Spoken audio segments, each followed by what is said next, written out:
merci de vous présenter.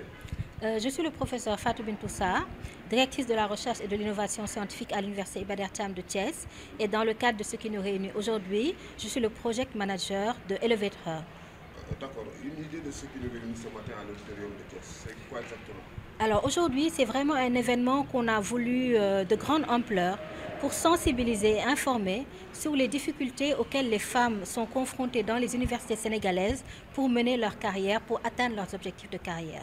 Parce qu'on se rend compte que les femmes n'ont pas, je ne dirais pas l'égalité, mais il n'y a pas d'équité dans le traitement des femmes par rapport à leur carrière. Elles ont beaucoup de contraintes, on va dire, socio-culturelles qui pèsent sur elles et cela peut causer un frein au développement de leur carrière. Et ce projet est là pour aider les femmes, pour les soutenir, pour créer une synergie, pour que les femmes puissent être entendues et puissent avoir des moyens d'avancer comme elles le souhaitent. Justement, quelles sont les difficultés qui peuvent atteindre sur la carrière de ces femmes chercheuses? Alors déjà, sur le plan biologique, les femmes ont une vie gynéco-obstétricale, je veux dire, c'est le médecin qui parle, mais les femmes ont des grossesses, ont des accouchements, vont allaiter. C'est presque 3 ans de leur vie qui sont consacrés au petit être qui vient de naître. Et cela peut parfois constituer des ruptures dans leur carrière. Si la femme n'est pas résiliente, se relever de ce processus de maternité peut être quelque chose qui peut être très lourd. D'autre part, les femmes, on le sait, sont les responsables du foyer. Donc le foyer pèse sur elles, elles ont des responsabilités. Même si au Sénégal, on sait qu'il y a des aides ménagères, mais la femme est obligée de s'impliquer pour que le foyer puisse être en harmonie. Et tout ça peut constituer quand même des pesanteurs, des lourdeurs qui peuvent entraver sa carrière. Ce n'est pas parce que les hommes sont plus brillants. Oh, sûrement pas. Sûrement pas. Les femmes, je pense, on le sait, on le voit dans les résultats scolaires, universitaires et ailleurs. Les femmes sont très brillantes, mais malheureusement, l'inertie est grande et donc il faut qu'on arrive à lutter contre cette inertie et à les aider à se propulser au même niveau, voire davantage que leurs collègues masculins. On peut avoir une idée du pourcentage, disons, de représentation des femmes dans nos universités aujourd'hui? Alors, ce pourcentage est variable en fonction des filières, parce que dans les sciences dures, il y a moins de femmes que dans les sciences moins dures, on va dire, dans les sciences sociales et humaines. Mais on est aux alentours de 20%. Ça, c'est vraiment une moyenne. Mais dans certains domaines, le pourcentage est quasi nul. On peut être à 5, voire pas de femmes du tout dans certaines filières. Donc, le pourcentage est très faible. Vous demandez une discrimination positive pour les femmes? Oui, ce qui serait déjà un premier pas, c'est qu'il y ait l'équité. Qu'on sache que les femmes ne sont pas confrontées aux mêmes réalités que les hommes. Et je pense que si ça c'est pris en compte, s'il y a des mesures qui sont mises en œuvre pour aider les femmes, comme des garderies par exemple dans les universités, qui peuvent aider les femmes à déposer leurs enfants et à travailler en toute quiétude. Si on prend en compte que les femmes ont une vie gynécologique, qu'elles accouchent, qu'elles tombent en grossesse et que tout cela peut constituer un frein, déjà cette prise en compte va constituer une certaine équité qui va aider, on le pense, les femmes. Certains ont partagé leur expérience avec ces jeunes doctorants. Cela veut dire que toutes ces pesanteurs-là ne sont pas aujourd'hui des freins pour que ces jeunes-là puissent arriver à leur objectif. Les femmes y arrivent parce qu'elles sont extrêmement résilientes. Hein. Les différents témoignages que vous avez vus prouvent une résilience extraordinaire des femmes. Même nous qui sommes arrivés à des grades élevés au niveau universitaire, nous sommes toujours ébahis par la forte résilience des femmes. Mais il faut des dispositifs quand même pour les aider parce que ces contraintes pèsent lourdement sur nos carrières. Salam alaikum wa rahmatullah, man la Lalla Aïcha Ba, man suis enseignante chercheur université Amadou Mahtar Mbow de Dakar. Man maay project manager projet Elevate Her bi nga xam ne moo rallier ñeenti université fii ci Sénégal ak ñaari université yu nekk Europe.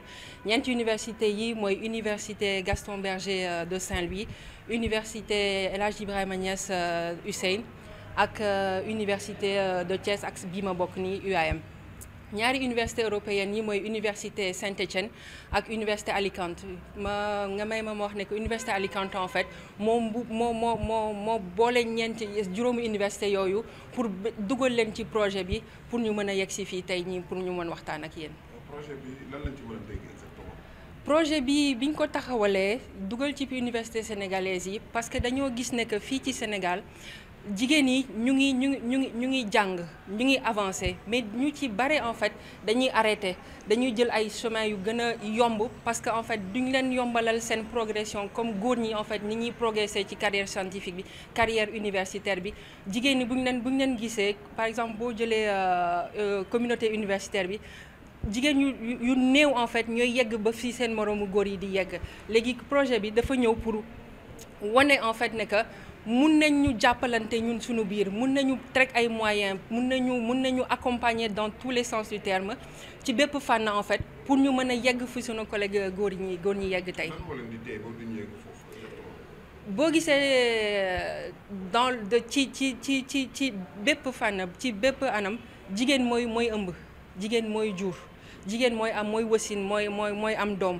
léegi loolu rek ci benn exemple laa ko mën a jël loolu rek mun na tax par exemple boo commencé ndoo carrière ak sa moroomu góor moom bu yegsee ci fenn fi yow yeggagoo foofu parce que peut-être loolu jànkonteel nga ko ci sa diggante ci sa àdduna léegi loolu noonu la ñu bëgg loolu benn exemple rek la mais am na yeneen yu bare yoo xam ne bi le mënuma ko yaatal fii ñu ngi koy yaatal ci biir en fait mais loolu mun na tax en fait yow moom bu yegsee yow yaa ngi ci gannaawam waaw.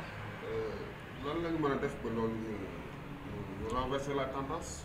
waaw ci jéego yooyu la ñu toll dañoo bëgg influencer en fait décideurs politiques yi décideurs le monde universitaire pour que ñu jël en considération que ne jigéen la fu góor mën a yeggsee fi mu war a yegg en temps d'année jigéen war na faa mën a yegg ci kaw ñu yombalal ko buñ ko koy yombalal c'est que grossesse yooyu moo wax peut-être mun nañ ko jël en considération ci avancement wu carrière am parce que du question jigéen dafa yaafus day def nànk day def na non c'est que dafa am yeneen yu mu war a jànkonteel dafay boole carrière universitaire am ak entre guillemets carrière sociale am li ci gannaaw foog ñu assurer ko ñun tamit léegi loolu yëpp dañoo bëgg ñu jël ko considération ñu gunge ñu yegg fu ñu mën a yegg incha allah. def ngeen ay témoignages yu am solo yu dégg ci salle bi. mu mel ni conclusion bi mooy pesanteurs yi ngeen wax jafe-jafe yu taxul. nga bañ a àgg fi nga xam ne foofu nga bëgg a àgg. mu mel ni message la woon.